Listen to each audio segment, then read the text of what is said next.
The next topic is dating and the Islamic way. And the speaker is Imam Abdul Malik. Inshallah, he'll answer the question, how to proceed when you have to meet with that special someone. Assalamu alaikum.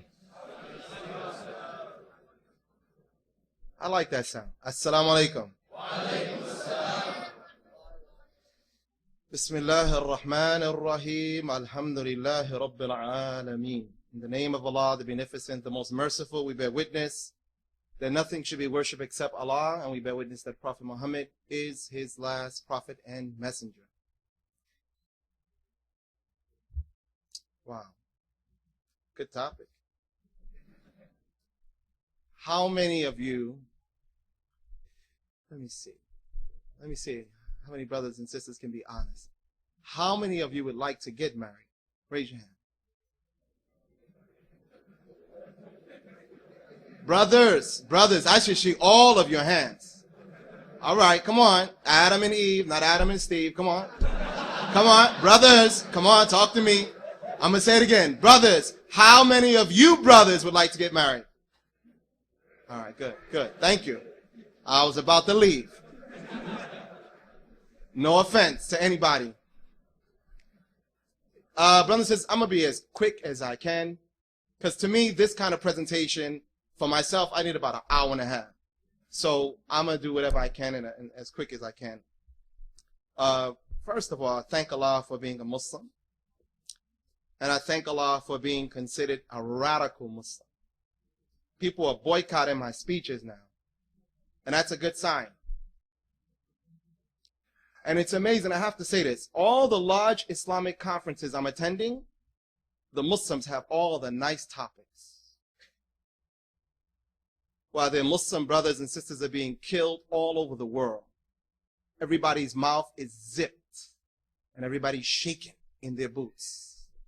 We have nice topics. This is a very important topic for you, but I just thought I'd make that comment. Because what people call radical speeches that I give are speeches that reflect the reality of the condition that Muslims today are in and the oppression that we face at the hands of wicked rulers who sit in high places. But back to dating. I just thought I'd say that. Now, first of all, it's nice to date. There's nothing wrong with dating. It's nothing wrong with dating if you're dating your wife. That's fine. No, I'm being honest with you. You know, it's amazing. When men do get married, they don't even date their wives no more. If I was to talk to you right now quickly, you have brothers and sisters who are married. Some of your parents, they sleep in separate rooms, and if they sleep in the same bed, they don't face each other no more. No, for real. When brothers first get married, they will buy their wife anything. Even if they can't afford it, they'll borrow money and take on Madison Avenue, and she can go to all the fancy stores. But when brothers don't love their wives no more and don't spend time with them, they take them to Walmart or Kmart to the clearance section, and you got $5. No, I'm being honest with you. See, brothers, in dating and marriage and all the, this language that we use, because dating is subject to interpretation. When I say date, I'm not talking about the haram way of dating. All right?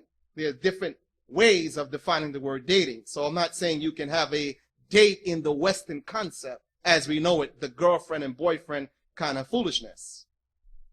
But I am saying that I think you should encourage your parents to date. Really. Brothers who are married tell me they're so unhappy.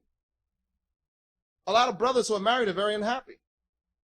And the reason they're unhappy is because they make the women unhappy. So women, if you make a woman unhappy, they say women are like telephones. They like to be held and talked to, but if you press the wrong button, you get cut off.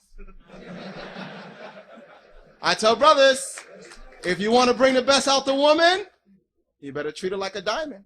But anyway, now, the reason so many of you are in here, because you really are thinking about sex. Now, that's bad for some of you. Don't get excited. Some of you now going in the back, astaghfirullah, how could he say that? That's how you got here. See, the issue of Islamic culture and Muslim culture, I just want to touch on that really quickly and talk about this whole concept of male-female relations. Because you know what? It is the dream of every man who really chooses to live out the nature in which Allah has created him in. It is his ultimate desire from being a little boy. We look for the opposite sex. We look for a woman.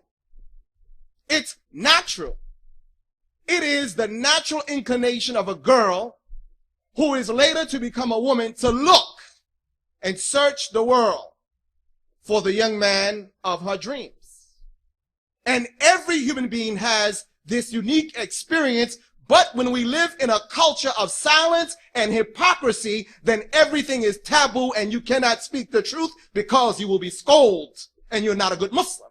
So if I go home and say to my parents, you know, Mom, I'm 15 and my hormones, my God, I don't know what's happening, and I've been watching television and magazines, and I'm in class. I just finished reciting the Quran. I just finished Baqarah, and I'm in my math class, and there's a girl next to me named Susie. She has on Daisy Duke shorts. I don't know. I look, and I wanted to look again, and we can't be honest with people about that.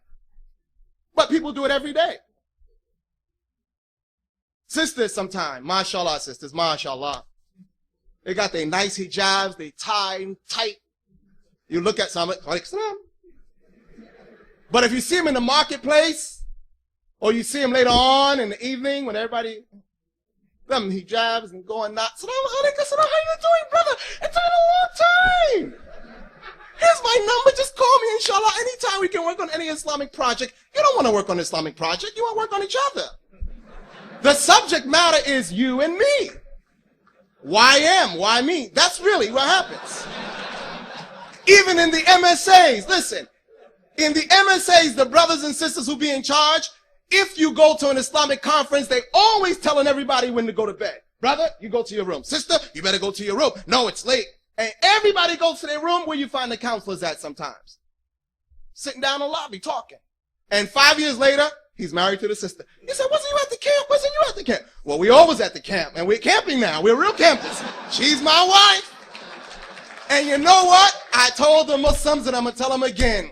If you want to preserve Islam in America, you better let the young brothers and sisters marry and prepare them for family life. For the Prophet said, "Man ja'a ilaykum man taradawna minhum aw minhu dinahu wa khuluquhu." Aw kama qala. The Prophet said in a hadith, if a person should come to you who you are pleased with their character and their deen, then marry them. For if you do not, there will be corruption in the land.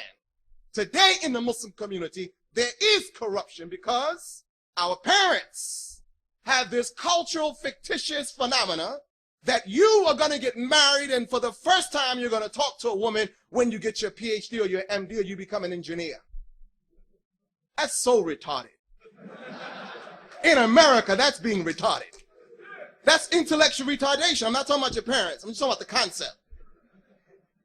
Because honestly, you are a generation of young people who will see and hear more about sex and see more advertisement than any generation in the history of the world. There are brothers and sisters today who are good Muslims. But because they're single and nobody wants to help them, and because they can't get married, they are hooked in the midnight hour. In the midnight hour, they're hooked to that internet. And you're scared to tell your parents you want to get married because you don't have your PhD yet. You say, Daddy, I want to get married. Astaghfirullah. What do you say?